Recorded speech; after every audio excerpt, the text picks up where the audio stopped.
நம்ம ஆசீர்வாதமான சூழ்நிலையில இருக்கும் பொழுது, மனிதர்கள் நமக்கு நெறைய வாக்குறுதிகள கொடுப்பாங்க. நான் எந்த சூழ்நிலையிலும் உன் கூட தான் இருப்பேன்.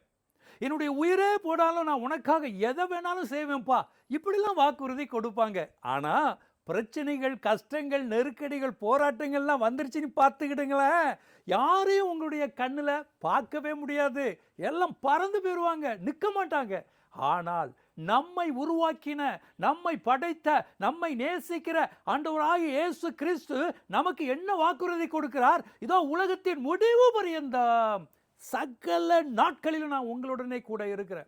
நம்ம ஆசீர்வாதமான நேரத்துல, நமக்கு வெற்றியை சுதந்திரித்துக் கொள்கிற நேரத்துல மாத்திரம் கர்த்தர் நம்ம கூட இல்ல. இந்த கால வேளையிலும் கண்ணீரோடு நீங்க கலங்கி கொண்டு இருக்கிறீங்க பாருங்க, உங்க கூட கர்த்தர் இருக்கிறார். இனி என்னுடைய வாழ்க்கையில எதுவுமே இல்லை என்று சொல்லி, இனி யாருமே எனக்கு உதவ மாட்டாங்களா என்று சொல்லி கலங்கி கொண்டு இருக்கிறீங்க பாருங்க, உங்க பக்கத்துல தான் கர்த்தர் உங்க கூட இருக்கிறார். உங்களுக்கு வெற்றியை தருவதற்காக, உங்களுடைய வாழ்க்கையின் தோல்வியை ஜெயமாக மாற்றுவதற்காக கர்த்தர் உங்க பக்கத்துல இருக்கிறார். கலங்காதீங்க, திகையாதீங்க. அவர் சகல சகல நாட்களிலும் உங்களுடனே கூட இருக்கிறார். God plus.